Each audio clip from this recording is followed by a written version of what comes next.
lilifanyika, tangu wakati fulani nilimpata mtu fulani rafiki mwema, tangu wakati fulani nilipata mke mzuri, tangu wakati nilipata mume mzuri, tangu wakati fulani nilipata kanisa zuri na kadhalika. Lakini pia kuna mambo mabaya ambayo hutaki kumhadithia mtu, lakini moyoni unasema tangu wakati fulani nilikumbwa na ugonjwa, tangu wakati fulani nilikumbwa na hali fulani, tangu wakati fulani nilipata balaa fulani. Amen. Turudi ubaoni.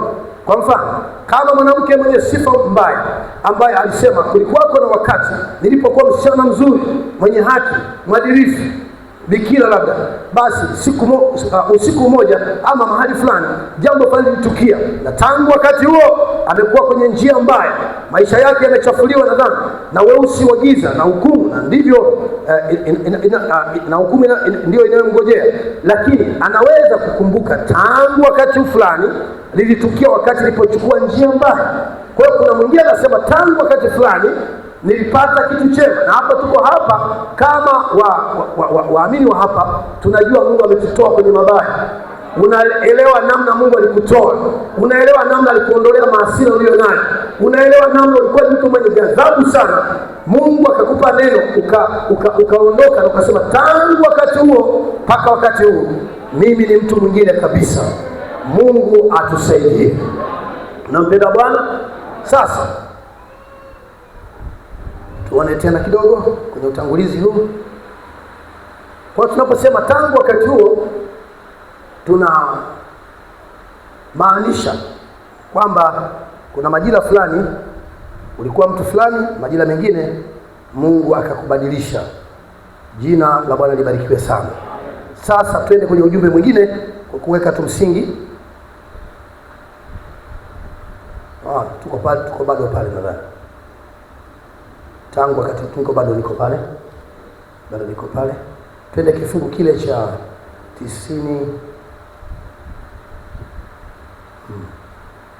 88.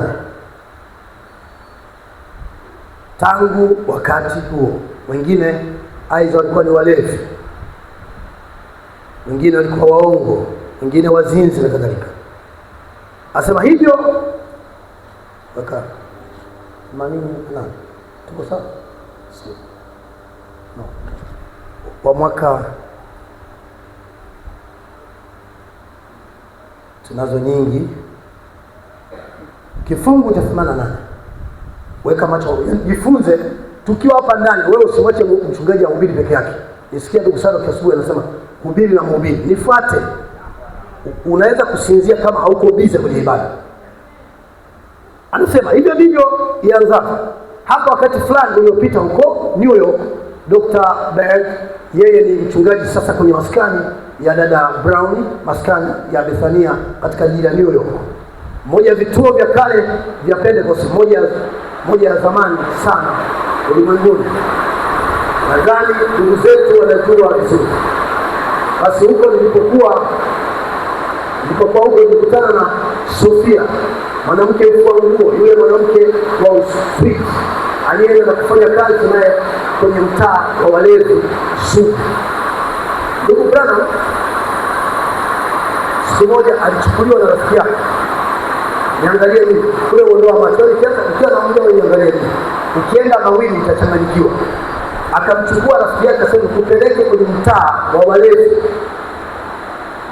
Tukawatazama walevi, tunaenda kuhubiri, tunaendea mitaa mingine ya Madanguro, mitaa kama pale Buguruni kuna mtaa wa Madanguro unawasha vibatari. Ni wanawake wanajiuza huko mtaa pale Buguruni ukipita. Wangapi wao kuona huo mtaa? Naogopa ndugu hapa sababu niende kufanya nini?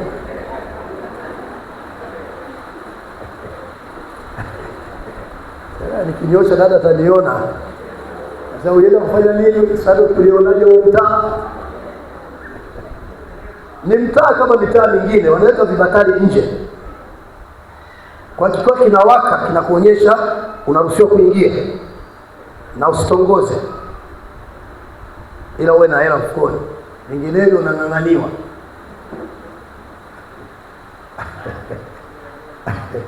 Siku moja nilipitaga zamani kwenye mitaa hiyo, wanawake wanatembea ovyo na watu kadhalika, ndio nabii anatupeleka huko.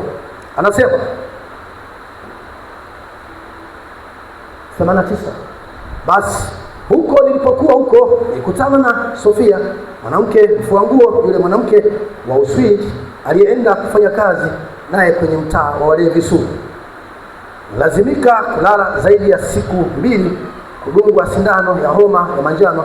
Nilifikiri ningeingia Afrika bila kudungwa, lakini hata wasingeniruhusu kupita au kuingia kwenye ndege, na ilibidi ningoje siku 2 kwenda kwenye uwanja wa jeshi wanamaji kudungwa sindano ya homa ya manjano. Yangu nilidungwa miaka imepita, nilitaka kusafiri kwenda nje tena, inadumu ile sindano miaka 10.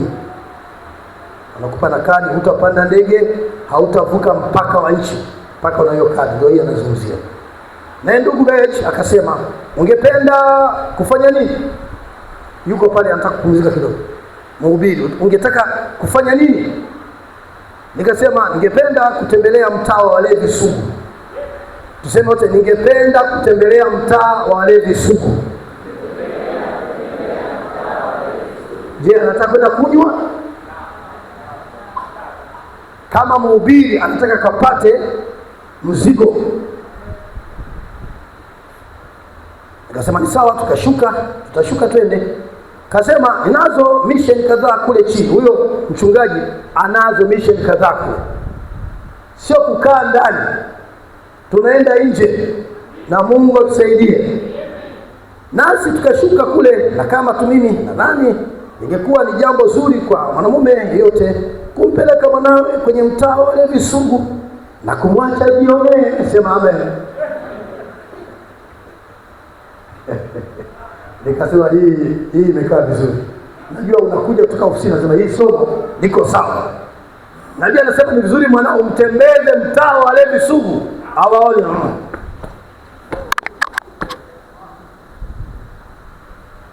Huwezi kuwa mhubiri mwenye nguvu kama unasema tangu nimezaliwa sikuwahi kufanya chochote kile. Wewe utaweza kuajiri wenye dhambi.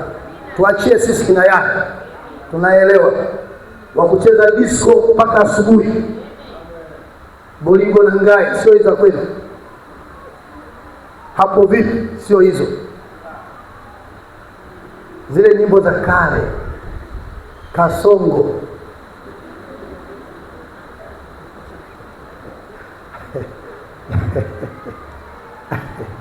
Mama Kezi anacheka kweli kweli. Jamani, wakina Kasongo kule zamani. Wewe kama kijana wa juzi tuletee Kasongo una. Waliocheza Kasongo mikono juu. Mchungaji wa kwanza. Naona kina mzee Mdasha. Hao ndio kina Kasongo kwa juu. Tumetia muziki mara unacheza mpaka vumbi inaingia kwenye macho. Antonio angekuwa angecheka zaidi. Kwani mwanachama mwenzangu, mnampenda Bwana? Akaambia twende kwenye mtaa, tembeza watoto wako kwenye mtaa huo waone, sio kucheka, waone kwamba kama kanaishi vizuri neema ya Mungu peke yake. Mungu msaidie sana. Anasema okay. Nafikiri ikiwa uliwahi kuwa Ufaransa, peleke binti yako pigani, umwache aone jinsi maisha ya mwanadamu yanavyoweza kudhalilika. Unaona, ukiona watu na wapanga Jumapili hapo wako hapa wanaimba sijui ni usiogope, usiogope. Unaona wako hapa, ni neema ya Mungu peke yake. Wanaweza kuwa barabarani kule wanafanya vituko. Naongezea kidogo. Jina la Bwana libarikiwe sana. Kwa hiyo niliposhuka kwenda kwenye huo mtaa walevi sugu, wanaume wamelala, hawajiwezi, inzi wakipulizia usoni mwao kutokana na matapiko na roho, walevi sugu wakasumba, walevi sugu wa pombe.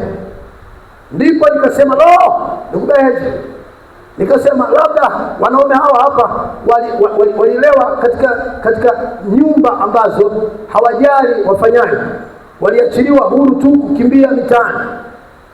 Aliweka mkono wake begani mwangu akasema, utashangaa. Akasema papa hapa katika mission hapa tunakwenda, tuliwatoa 180 waliokufia huko mwaka jana, walioondolewa mitaani, kuwalisha na kadhalika, na mwishowe wakafa. Hakuna tumaini kwao nje ya Kristo. Akaambia sio walilewa labda kuna watu walilewa kwenye vidangulo huko, ni kwenye magorofa wanayoona hapa ndio wanakunywa hapa. anaendelea. Halafu tiba, wamevuka mpaka, hawatibiki, wengine labda ni madawa kulevya. Akasema hapa mtu huyu hapa, akasema namjua, muinue. Akamwinua. Nabii anataka kuona, ndio mtu ukitaka kujua uchungu, tembelea hospitali. Tembelea kwenye vilabu vya pombe uone watu wanavyohangaika. Tembelea Kinondoni, ule mtaa wa makaburi, uone wanawake wamekaa uchi wa nyama, wanakuita. Biashara, nilikuwa na balozi Ngaro. Wakati nimeamini tukiwa kwenye gari ya ubalozi.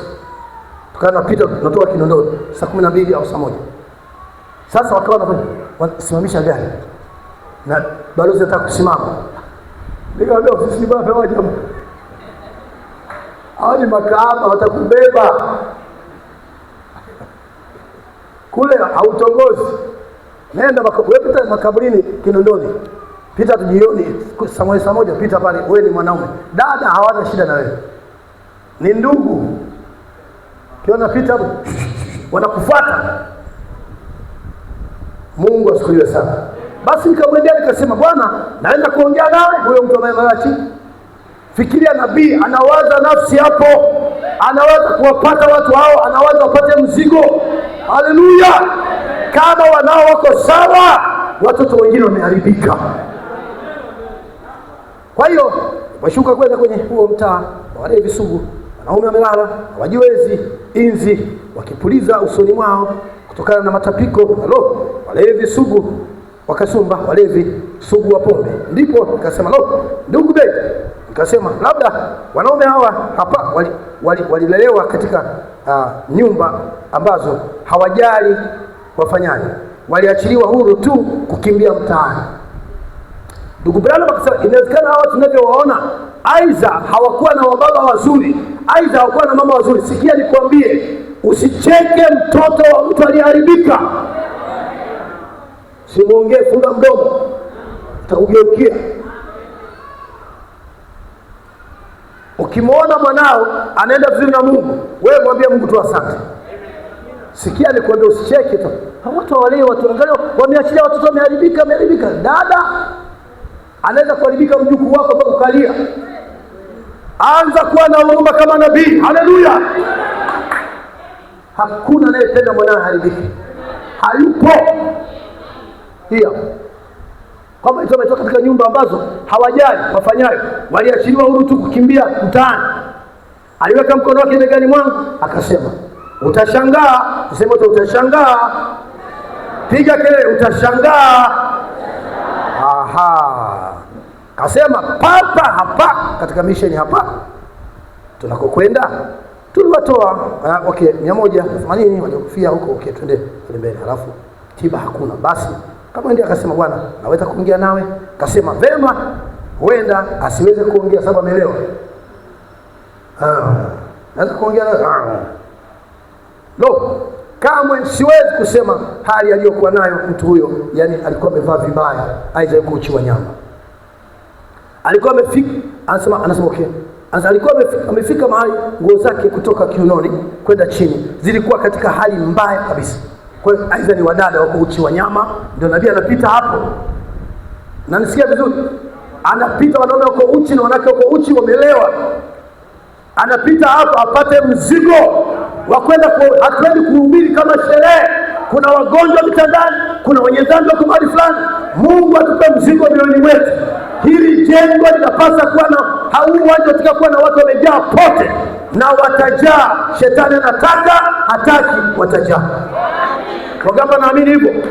Sio muda mrefu. Naona anasema siwezi kusema hali aliyokuwa nayo mtu huyo. Alikuwa amefika mahali nguo zake kutoka kiunoni kwenda chini, sio kifuani, ni hapa kiunoni, hapa ziko chini, kwa wako uchi wa nyama. Branham alishahubiria wanawake wako uchi wa nyama kabisa Afrika. Atafanyaje? Lazima ahubiri. Mungu inabidi amprotect. Haleluya! Sikia nikwambie, mhubiri